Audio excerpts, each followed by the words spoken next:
Well, good morning. Good morning. It's kind of a nice morning when everything works. When you know the remote's not there, then you know you're going to be on the chair turning things on, and when the lights come on and stuff, it's all good. As usual, we like to take a little look backwards and then jump into the forward stuff. But one of the questions one of the observations that was lifted up was that it seems that as you journey through the scriptures, the role of women changes. Yes. And as you get into the Pauline stuff, you see that things are different in Christianity than they were in Judaism. And that's most definitely true. And we're going to get there. In fact, one of the things you'll note is that the Gospel of Luke, from our perspective, seems rather tame or kind of uninnovative. Not being innovative, we'll put it that way. But in reality, the Gospel of Luke is quite radical in the way in which it lifts up women. And so as we're going through the Old Testament, pay attention whenever a woman shows up in the narrative, especially if she gets named. I mean, that's highly unusual. And of course, as we chuckled about a minute ago, it's not because women weren't in existence back then. It's just that they didn't make it into the story as much. And so, but maybe not so. Let's do a little review. We actually have two diagrams superimposed on each other, but these should be somewhat familiar. Does anyone remember what this is the symbol for? It's both, but it's love that's turned inward on itself. Instead of out to God and neighbor, turned in on itself, it becomes sin. Not that you're not, remember you are supposed to love your neighbor as yourself. So you do have to love yourself, you just can't get stuck there. And you've met people who are stuck there. I remember trick-or-treating for UNICEF one time as a kid, as about 10, and I came to this guy's house and rang on the doorbell. He goes, "I'm sorry, but I don't contribute to anything." I thought, that's one way to live. You know, I don't contribute to anything. I thought, wow, that's sad. Which means if you disappeared, would anyone notice? No. So anyway.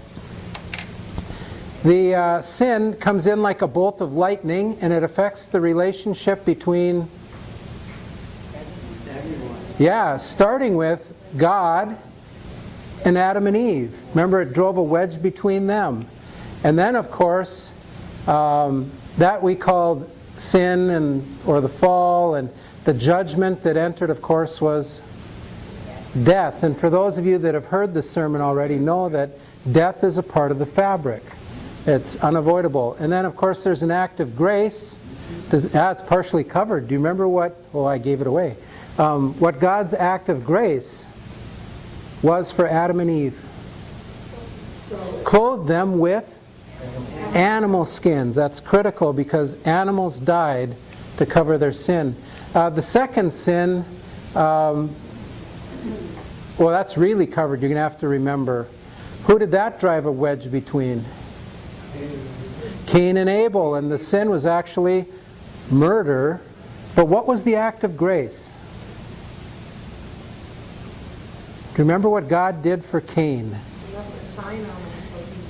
Yes, he marked him with a sign so that no one would kill him. Okay? Then we had a really kind of a strange one, which comes around in Genesis 6. You can't hardly see it underneath, but it affected... Can anyone remember what happens in Genesis 6? It has to do with heavenly and earthly. Remember, the sons of God saw that the women were fair, and they came and took them for wives and children, and God said, nope, that's it. 120 years, you're capped. That was the judgment. But what was the grace? Remember, God said, that's it, I'm wiping out the whole works. The flood is the judgment, but what was the grace? Yes, Noah and his family were the grace. Okay? And then the last one, you get free pass on it almost. They tried to build a tower up to heaven. The judgment was dispersal, the confusing of the languages. And notice here, the line gets wider. There's getting to be more and more people on earth.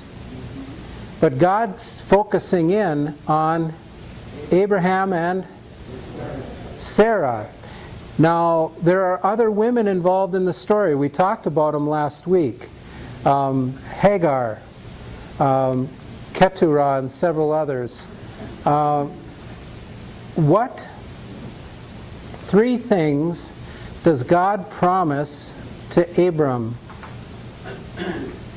They're not spelled out this time. I put your picture in there this week. This is the land of Canaan, Israel. So he promised them land, descendants, yeah, and wine, a cup of blessing to the nations. And as we look at this, the land, the offspring, the blessing are all promised by God. And this flashes back to a really sort of a strange incident. Who is this the symbol for again? God reaching out in love to, and the one in particular, Abraham. And notice, why is God's not picking him because he's the best guy on the planet or he's the only one who loves God? Because we remember he was worshiping other gods, according to Joshua 24.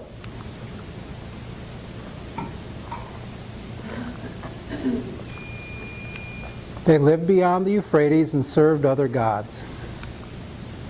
So, what's up with the smoking fire pot and this flaming torch? Does anyone remember where that is? A strange story. There's incense coming out of it. Yep, there's a smoking incense coming out of there. But God promised him, go ahead. Well, he will. When they're traveling through the wilderness, he'll use a pillar of cloud by day and a pillar of fire by night. This is a foreshadowing of that. Remember, Abraham said, how am I to know that I'm going to be this great father of nations? And God says, take a heifer, 3 years old. Yeah, a goat, 3 years old. A sheep, ram, 3 years old. Split them open. And then God calls a deep sleep to come upon Abram and says to him, as the smoking fire pot and the torch pass between the pieces of the animals, may you do this to me if I do not fulfill my promise to you. Remember the old, cross my heart and hope to die. This is the original. The Protestant version is the Playtex version. Cross your heart and stick a needle in my eye kind of thing. They cut a deal. God cut a deal with Abraham, and God is not going to renege on the deal. And then, of course, we looked at Adam and the other sons, but Seth was the good one through whom Noah came. Japheth, Ham, Shem. Of course, Ham does something bad. Canaan gets cursed for it. Genesis chapter 9, after the flood, remember Noah plants a vineyard, gets drunk, and all that stuff going on. We won't go into as much depth. And then in Leviticus it describes that. Then in chapter 19 you find out how Lot ends up with sons when he only has daughters. We won't go in great depth into that. And then, of course, Abraham takes other wives, or Keturah in particular, she bears him these sons. And remember then, Genesis isn't just beginning, it also means origins. If you want to know where these people came from, the book of Genesis shows where these peoples came from, how they came into existence. That comes in handy later when you got to kill them. Because remember, Lot was drunk. Moab and Ammon are the sons of incest with his daughters, which means he was not married to his daughters, which means these sons, remember, were bastard sons. And so if you need to kill them off, they're just a bunch of drunken, incestuous bastards, and you can justify, in one man's way of thinking, their destruction. However, when you get to Isaiah, that's not going to be the universally held position in Scripture. And we're going to skip that one for now and jump into today's lesson.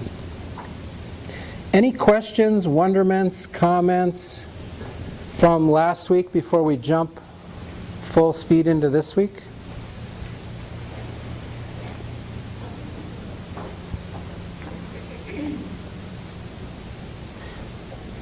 I think you figured out the Bible isn't rated G. It's not even PG. There are parts that are so graphic they would be R, restricted. And so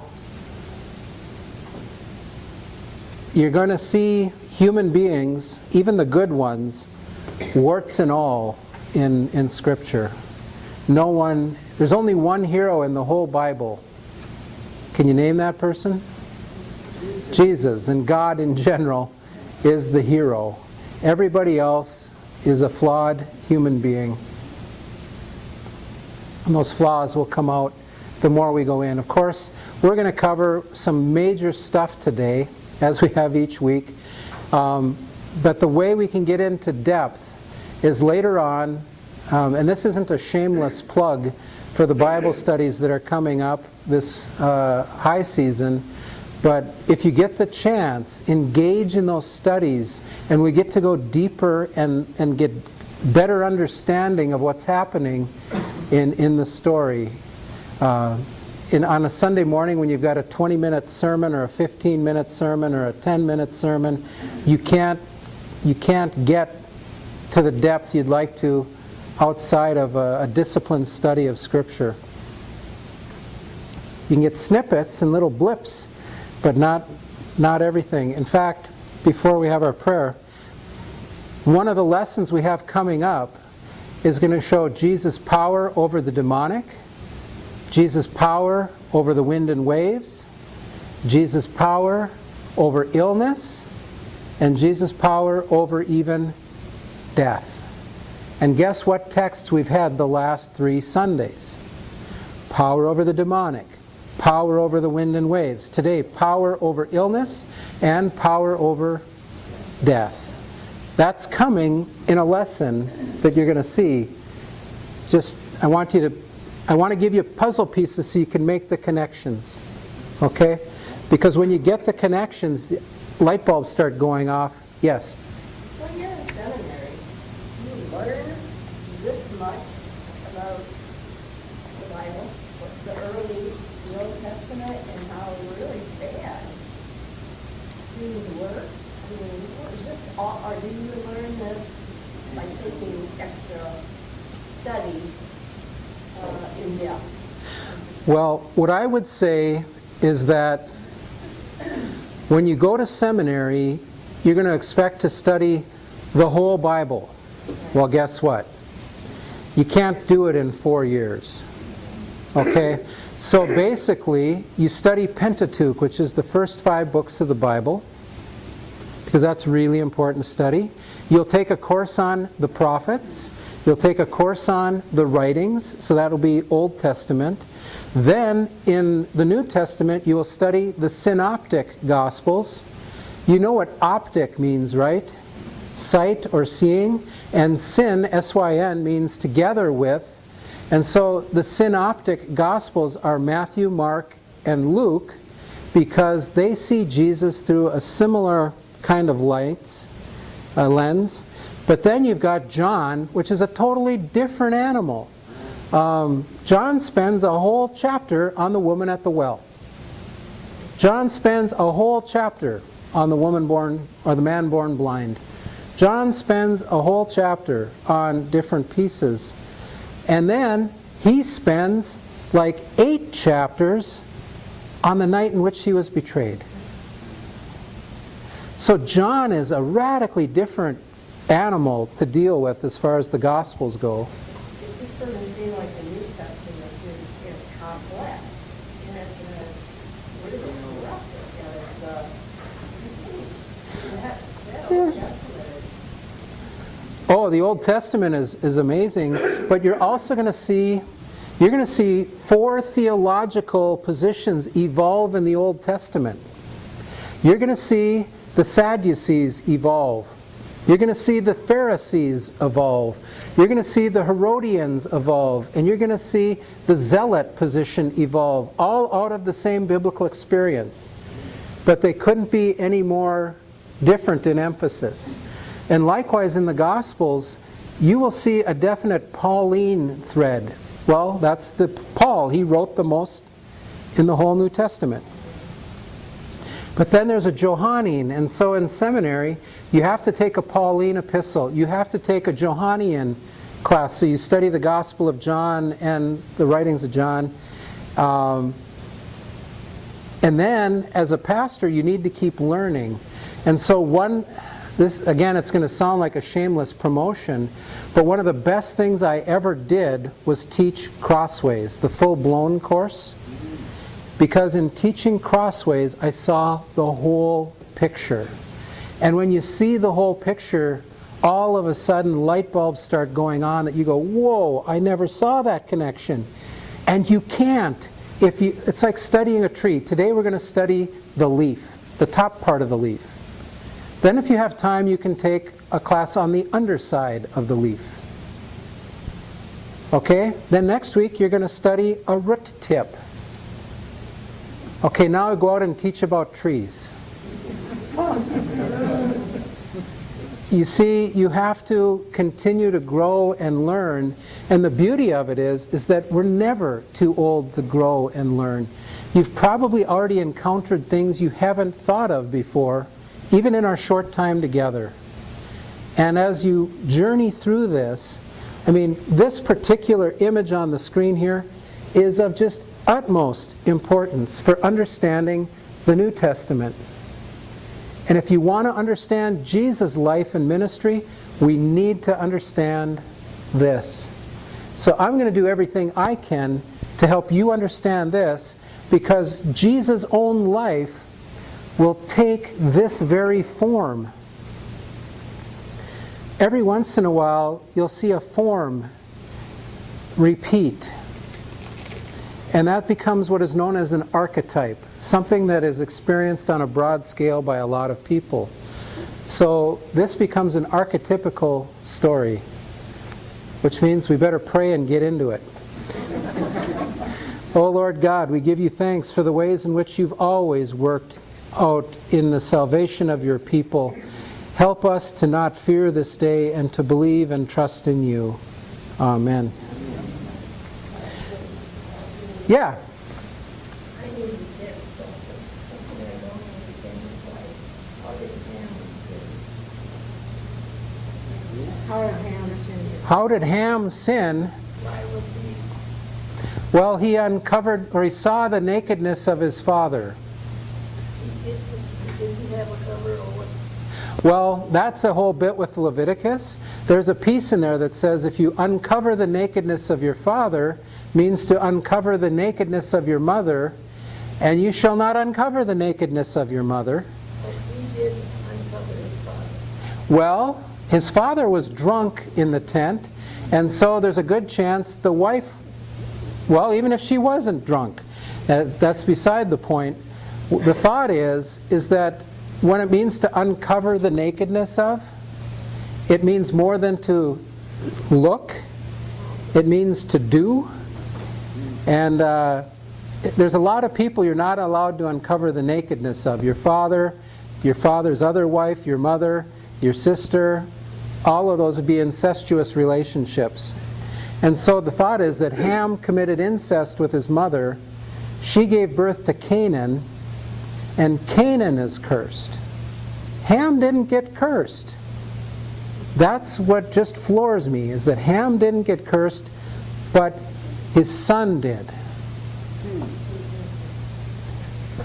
Well, Canaan didn't really do anything. It was Ham that did something. He was born. And so that tells you something about, I mean, people would treat a bastard child poorly in the old days. Okay? But whose fault was it that that child exists? It was the father's fault, and it was the mother's fault often. And so to blame that child, well, it's wrong in our eyes, but remember, our eyes are 21st century calibrated. We're not calibrated to the Old Testament. I mean, in some ways, quite thankfully. So, let's take a look at this. One thing you're familiar with, one person, God, and who does this look like? Yeah, it's a pharaoh. You got that famous chin beard going on, and this is the land of Egypt with the Nile River and its delta. Oh, we got chains, because remember the story about Joseph being sold into slavery by his brothers, and he ends up down here, and the whole family ends up down here, and then they're actually treated well until the Pharaoh dies. And it says, and there came a new Pharaoh who did not know Joseph. Uh-oh. Then they get enslaved. And we've got a problem. This is the promised land, not this.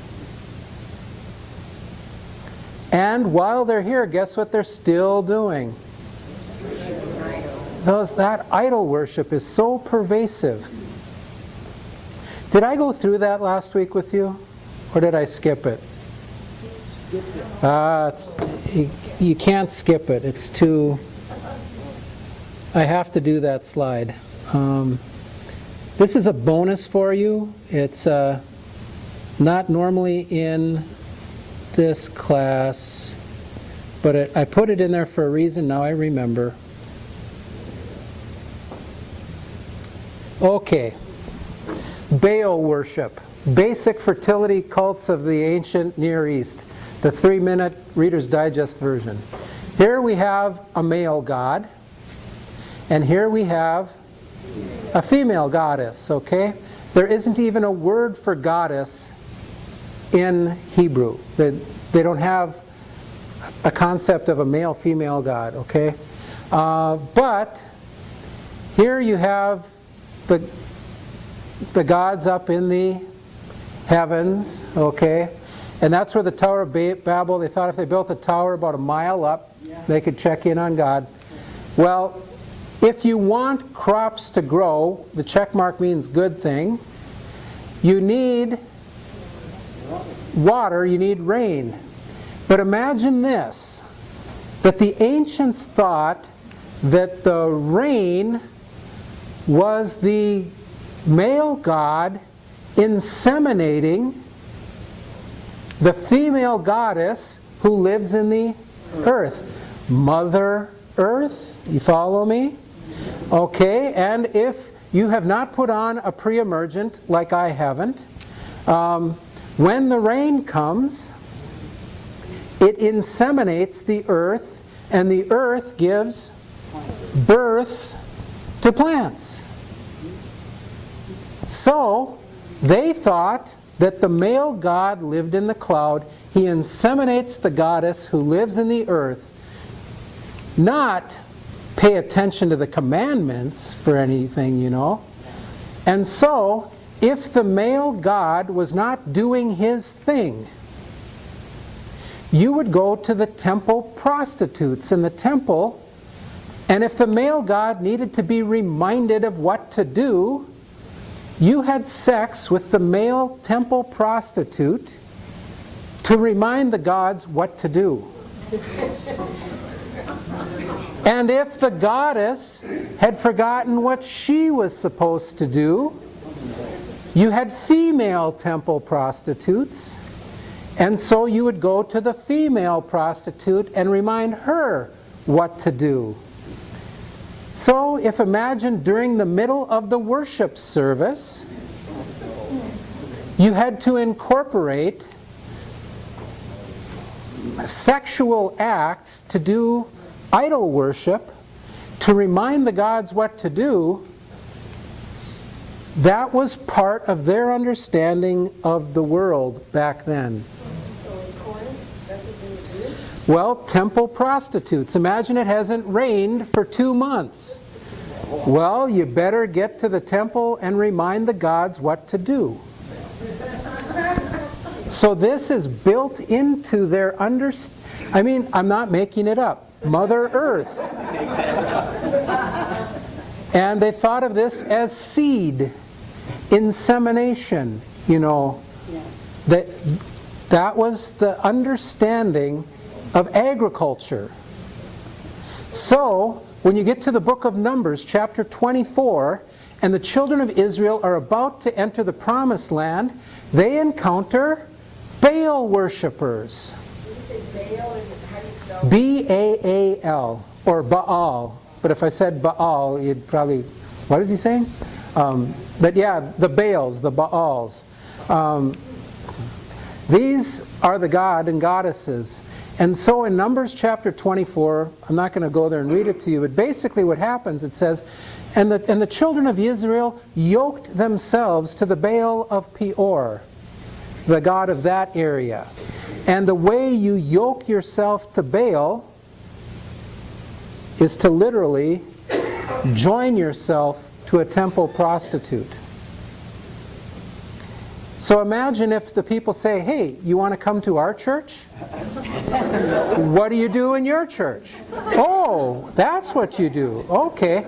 You don't listen to God for anything. You got to remind the God what to do, and then you get good crops. And so it says 24,000 Israelites yoked themselves to the Baal of the Peor, P-E-O-R. And God was not pleased. So he sent people to take care of this. And it says, and a man went into the tent with a spear, and he caught someone yoking himself to Baal, and he ran the spear through the man's belly and through the woman's belly with one thrust. Well, unless the spear bends and reroutes, you know what the man and the woman were doing. He was yoking himself to Baal. And so the spear went through both of them. And then the Lord commanded that everyone who had yoked themselves to Baal would be impaled on a spear. So 24,000 Israelites were to be impaled. Yee. Whether it's through the middle or long ways, either way, you're dead. And it says, and thus the Lord eradicated Baal worship from among the people. 24,000. Anyway, Baal worship, get this, didn't go away. People kind of liked this whatever. Anyway, was that, this is just a dumb question, was that clear enough to understand? I try to do it without being too graphic, but again, like I said, the Bible is not rated G. So, we've got the children of Israel. They're still not super faithful, but remember, God is faithful. Because God said, I will give you a land, I will give you offspring, and I will make you a blessing to the nations. So, God needs to break them out of slavery. Remember, He calls Moses to lead them out. And then, God breaks them out of slavery, and what's this? Yeah, there's a sea that parts. Well, remember in Hebrew, there are no vowels. And so it's the R, D, C. Well,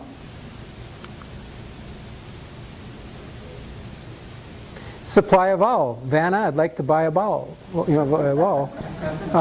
And you see all of these, you can supply vowels, whether it's a short E, a long E. There is a red C in that particular part of the world, but there's also a reed C. And so some scholars would say they crossed the Sea of Reeds, and others would say they crossed the Red Sea. And most scholars believe it was the Sea of Reeds. And if you get to watch any of the Exodus movies, it kind of, except for the Cecil B. DeMille one where they use the special effects, Charlton Heston. The main purpose, though, is the children of Israel cross on dry land. What happens to Pharaoh's army? They drown. They don't make it. So God's mighty act is that He breaks them out of Egypt. It takes them 50 days to get to Mount Sinai, where He gives them the commandments, which are a part of the covenant, which you'll see in a little bit. And we have a cloud on the mountain and lightning. Remember, we had fire and cloud before. Now we have fire and cloud again. And God is going to lead them by a pillar of fire at night and cloud by day. And what's with the loop? Wandered for years. They wandered for years because Moses wouldn't stop and ask directions. For 40 years. 40 years. Well, actually, they sent spies into the land, 12 of them, one for each tribe, and when they came back, they reported that the land was flowing with milk and honey. It was a good land. They go, but there are Nephilim.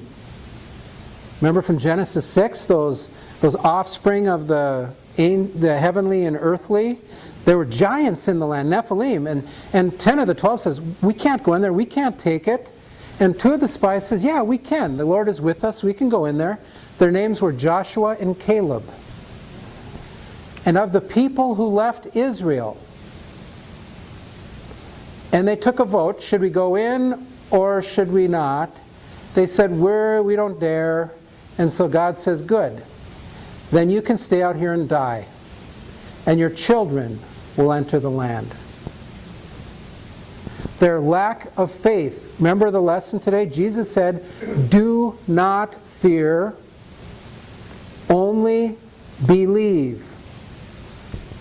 When they got to this point, they didn't believe, they were filled with fear, and they did not get to enter the promised land. Not even Moses. Moses got to Mount Nebo. He got to see it, but he didn't get to enter. Only Joshua and Caleb, the 2 spies who said, we can do this, God is with us. Then, why is there another parting of the waters? What water did they have to part now? Well, they went north of the Dead Sea, south of Galilee. They had to cross the Jordan River. And so when the Lord ordered them to go in, the people carrying the Ark of the Covenant set foot in the Jordan, and the waters parted. And it wasn't during low season, it was during spring floods. And the people of Israel crossed on dry land, and they built an altar. They set up a bunch of stones, 12 stones, in the river. And you ever heard this in a hymn? Here I raise my Ebenezer. You go, what on earth is an Ebenezer? Well, whenever the children of Israel experienced a mighty act of God, they would set up a marker stone. And that stone would commemorate God's act of power on their behalf. So that when future generations came along and said, hey Dad, what's that stone about? They'd be able to say, That's when the Lord delivered us from the hand of the Philistines or whatever. And so an Even, E-V-E-N, Norwegians will confuse their V's and their W's. And there's some other languages where consonants get confused. Well, in Hebrew, Even means stone. So an Ebenezer is a stone marker. So here I raise my Ebenezer, and that's telling what God has done in my life. It's a testimony. And so sometimes people, when they set up their grave markers, it's a testimony to God's work in their life. So anyway, they come into the land, and why do you think there's kind of an explosion here?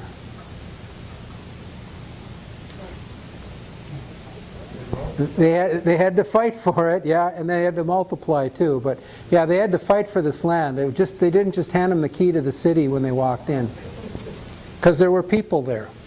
So in order to do that, God has to do what to Pharaoh? He has to break them. And it took multiple plagues and a death of an army to break Pharaoh. Because Pharaoh had the audacity to think that he was God. So whether it was the Red Sea or the Reed Sea, it doesn't really matter which sea. It matters is that God let his people through, and the Egyptians didn't make it. That's the important part. Yes, Barbara? The snake. Yes. What do you remember from the story about a staff and a snake? Yes, Moses threw down his staff, and it turned into a snake. And there's something that I call the Pharaoh's magician syndrome. When it comes to the people of Israel, when Moses throws down his stick and it becomes a snake, the magicians go, oh yeah, we can do that too. And they threw down their sticks. They became snakes, but then Moses' snake ate their snakes. And then when the river was turned to blood, the magicians go, oh yeah, we can do that too. And what we found out is that the magicians had the ability to make things worse. They couldn't make things better. So from time to time, I've run into people in this life who seem to have the ability to make things worse, but they don't have the ability to make things better. And I call that the Pharaoh's magician syndrome. Is they have the ability to make things worse, they don't engage in making them better. And I think God calls us to be a part of redeeming this world and making it better. And in order to understand that, there's two different kinds of treaties you're going to see in Scripture. And maybe you've experienced them in life. These come from the Hittites who lived up north of Israel, and they discovered something called a parity treaty. And when things are on par, who's the greater king of the two? They're equals. And so when you make a treaty between equals, that's a parity treaty. But when you look at these two kings, that is not parity. The top guy is called the suzerain.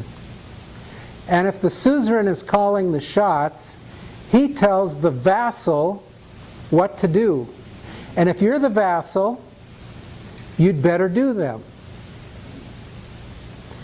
So, typical suzerain treaty would say, here's what I've done. You better teach this to your children and write it down. There will be witnesses to this treaty. There won't be a test on this till later. And the sixth step is that if you keep this treaty, there will be blessings. But if you do not keep this treaty, there will be curses. I often wonder about the HOA. Yeah. Here's what you'd better do. There's a witness to this, and if you don't do it, We can slap a lien on your house and take it. And I'm going, whoa, okay. So here's the stipulations of what you'd better do as the vassal. There's a whole list of things you'd better do. And if you do those things, the suzerain will probably take care of you. This happens in mob activity to this day. You see it on all the TV shows and movies. There's the big guy who's running the shot. There's the little guy, he'd better pay attention.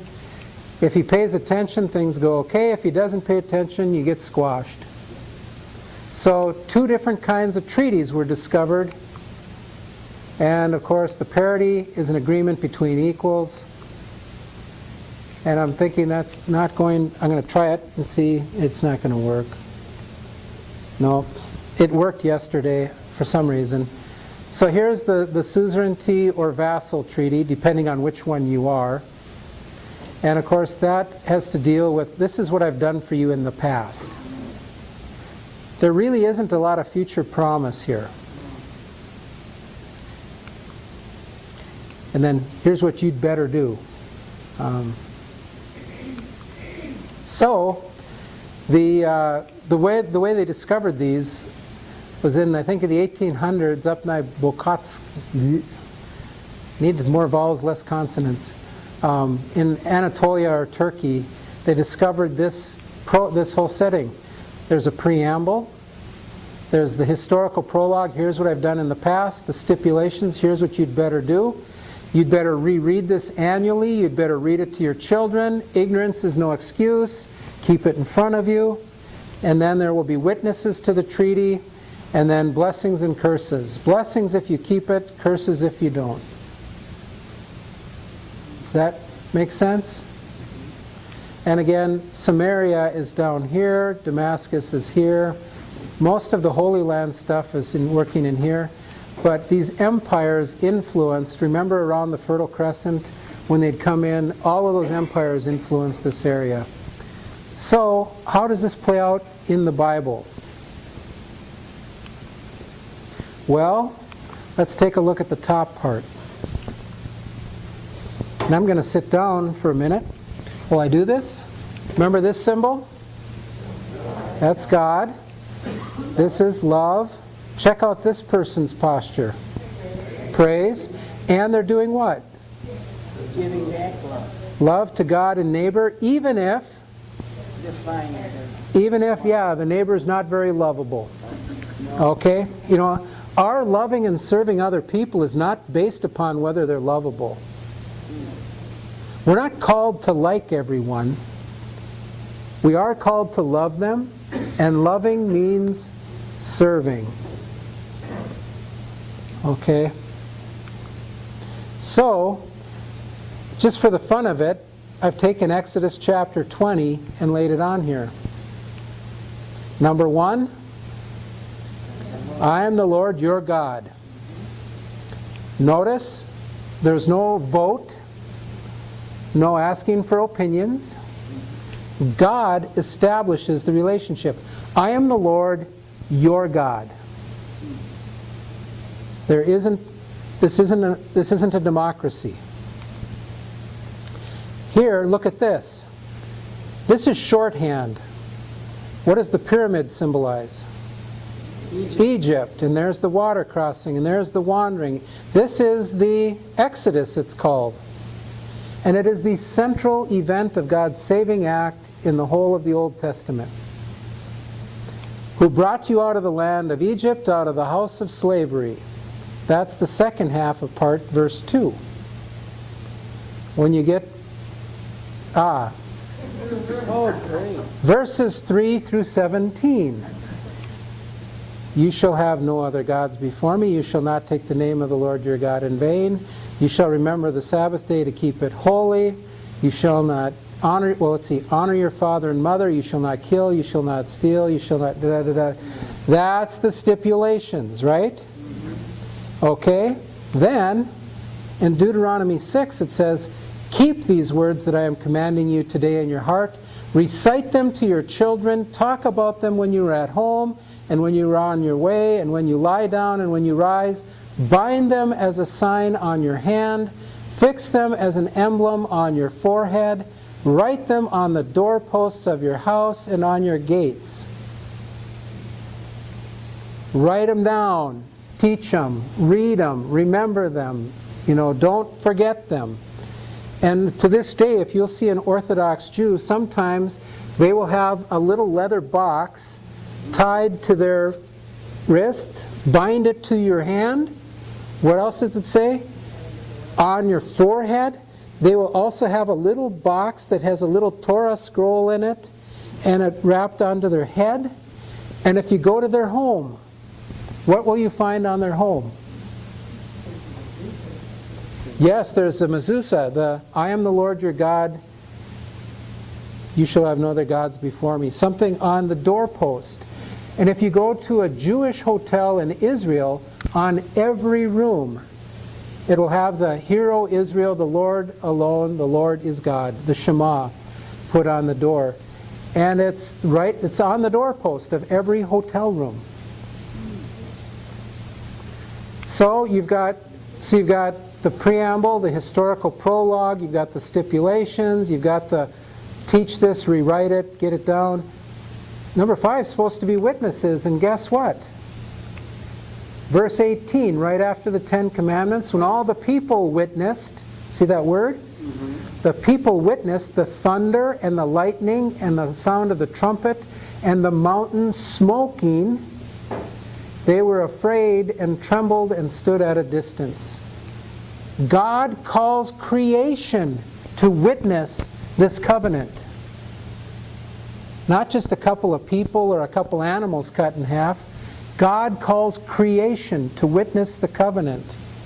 And that happens on Mount Sinai. And that's the day they celebrate Pentecost. It took them 50 days to get from Egypt to Sinai, and they celebrate the covenant there. And then, of course, the blessings and the curses.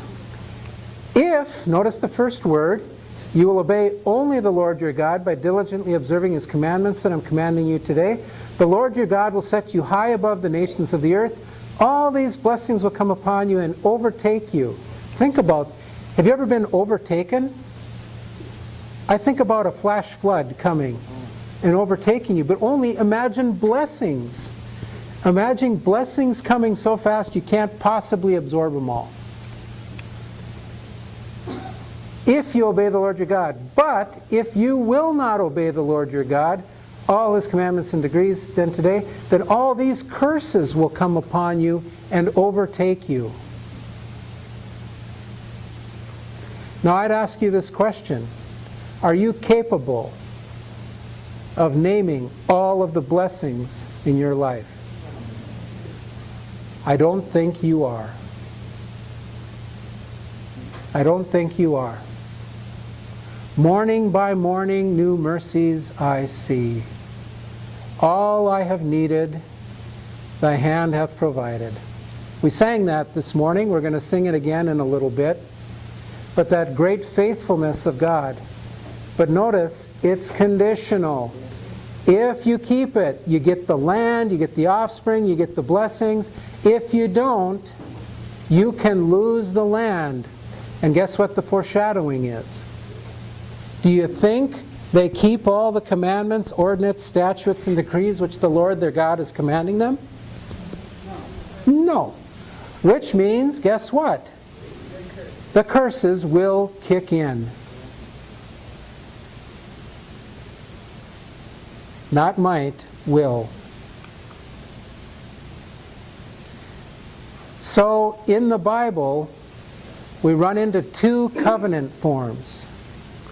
One is called a divine commitment. And by the name, guess who's making the commitment here? God. We've already seen two of these. At the end of the flood, when God makes promises to the people and gives them the rainbow as a sign of the covenant, God says, this is a sign that I will do this, I won't do this. God makes all the promises this is a funny word, Noachic covenant.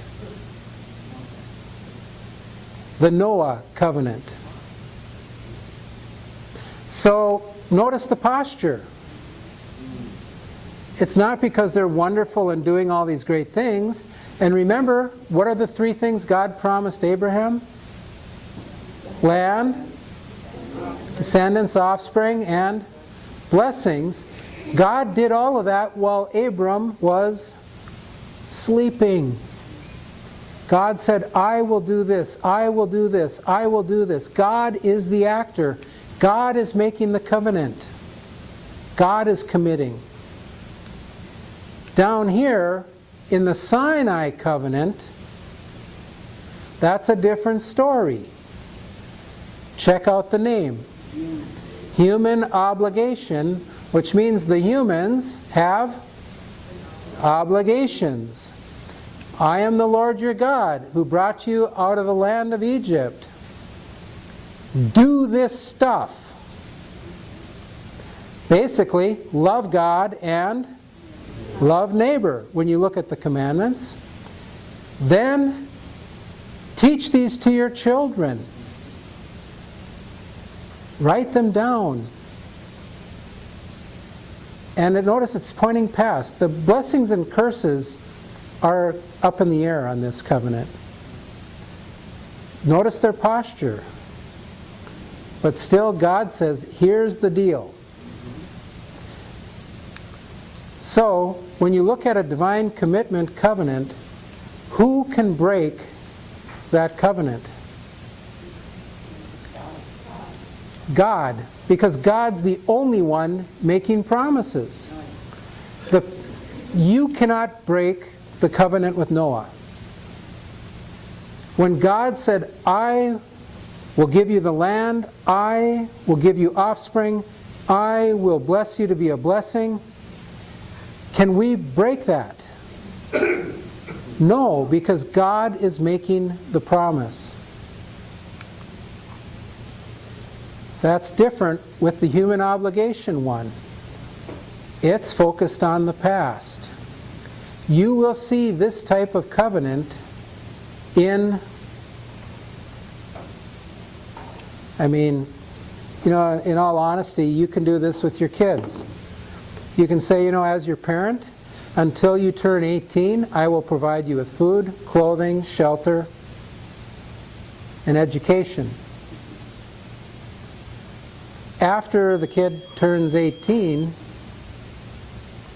you have no obligation legally on that. But you can also see this kind of thing. I am the mighty parent. I've been pretty good to you in the past. Keep your room clean. Do your chores. If you do them, I will give you an allowance. If you do not do them, I will ground you. Have you seen... Nobody would ever do that, but you've seen that, haven't you, in action? Some of our covenants that we form, you might even see employers do that. I am the great employer. I expect you to serve me and customers.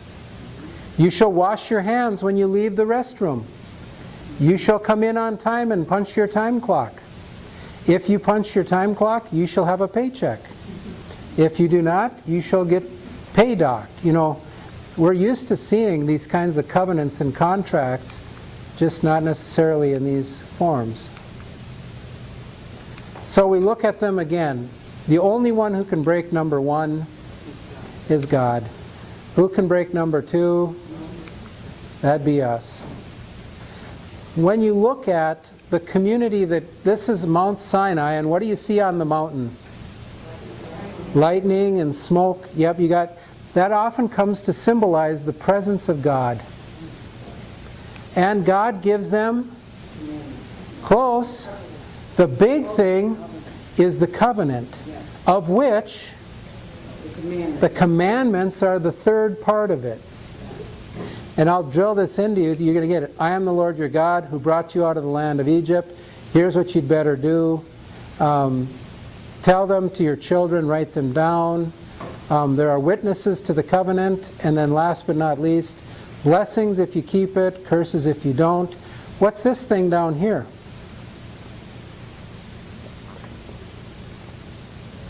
Might be too small for you to see. It's a portable temple called the tabernacle. Oh, And in this Holy of Holies is where they would keep the Ark of the Covenant. So God gives them the covenant at Sinai, and notice how they're supposed to live. supporting one another. Yep. If you live in community, I saw a video on Facebook this morning that almost made me want to switch my sermon to the 2 Corinthians text. Because it says, those that had did not have too much, and those that didn't have did not have too little. And there was a video that this guy took, and he went to a food court at a mall and went up to people and asked if they had any extra food, if they could spare any food. No, can't do it, etc. And then this one guy goes up, his partner in crime goes up to a homeless guy and says, would you like some food? And he gave him some food and a beverage. And the guy said, thanks, I appreciate it. And then the same guy who had gone to people in the food court went up to the homeless guy and he said, you know what? I've been out a long time. I'm really hungry. Have you got any food to spare? And he says, sure, I've got extra. And so the homeless guy gave food to the man. And then he came up to the one guy came up to a homeless guy, his partner in crime again, and said, I'm just trying to pay it forward a little bit. And he said, could you use some money? He goes, here, I'd like to give you $10. And he gave him $10.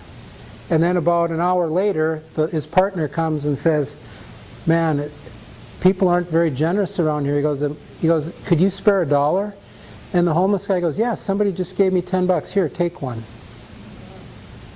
And it was fascinating to see that the homeless person was the generous one, and the people in the food court who were more affluent, and the guy was dressed the same both ways. He didn't change clothes or appearance. He was well kept and his clothes were clean.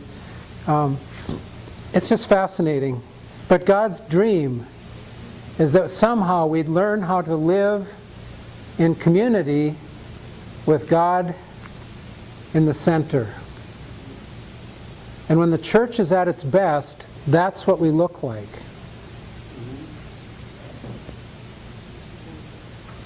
And when you think about it, the first tablet is about relationship with God.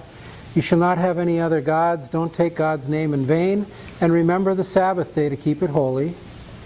Then all the other commandments, honor your father and mother, don't kill, steal, murder, destroy, adultery, covet, those are all on the second tablet. Loving God, loving neighbor, you can't separate the two. Now, there's a difference between if and then and because, therefore. If then is if you eat all your peas, then you can have dessert. You ever heard that? Okay. If you want to talk about manipulative love, if you love me, then you'd buy me this. Well, I'd argue that's not really love, that's manipulation. But it's also if-then language. But there's a difference. There's something called because, therefore. Because I am the Lord your God who brought you out of the land of bondage and gave you this land, therefore, what I want you to do is to serve one another. To love and serve one another in community. And Jesus never said, if I come and die for you, then will you be nice to each other? It doesn't work that way. It's not an if-then. Jesus says, because I came, you can tell it's Jesus. Why? He's got a halo and a crown. Because I'm a king, who does what? Serves. because I served you without limit, even to death, and have been raised and ascended and live with God on high in the Holy Spirit, because I did this, therefore, love and serve one another. It's not, if you do this, then I'll do this for you. Don't mess that up. It's not, if I'm really good, then Jesus will die for me. Or if I'm good enough, then I can have communion. Do you want to know how offensive that is? To say that if I'm good enough, then I can have communion? If I can clean myself up and get the sin out and wash it away, then I can have communion? What's the ludicrous nature of that statement? You can't clean yourself up. And what is it that cleans you up? Or better yet, who is it that cleans you up? It's God who cleans you up. And it drives me absolutely ape when somebody says, I'm good enough, now I can be baptized. Ugh. That is to have your sins washed away by Jesus Christ is what baptism's all about. And if you have to get so clean that you can then be baptized, then you really don't need Jesus. You're quite good enough on your own. And that, of course, is ludicrous. But yet, there are people who will say, you know, if you get your act together enough, you can be baptized. Whew. I think that's a big part of why I'm Lutheran. I can't, well, for one thing, I can't clean myself up enough to be good enough for God. Can you? Well, welcome to the club. We start every worship with what? Confession and absolution. We need to come to God every week and say, you know what? We blew it again this week. We need your grace and mercy. And then we hear that word of love and acceptance, and then we go out and be the people of God. And are you going to blow it this week? Yes. Are you going to try to? No. No, but you will. But by the grace of God, maybe we can do better some days than others. Anyway. Importance. About 8 days after these things, Jesus took Peter, James, and John and went up on the mountain to pray. While he was praying, the appearance of his face changed and his clothes became dazzling white. Suddenly they saw two men, Moses and Elijah, talking to him. They appeared in glory and were speaking of his departure. That's wrong. In Greek, it says speaking of his exodus, which he was about to complete. Oh, they blew the translation. Because you see, when Jesus was born, where did he flee? He fled to Egypt. And he came out of Egypt and he wandered in the wilderness for 40 days. And he was baptized. There's his baptism. And he enters into the promised land. But the baptism here, when he talks to Peter, James, and John, he says, are you able to be baptized with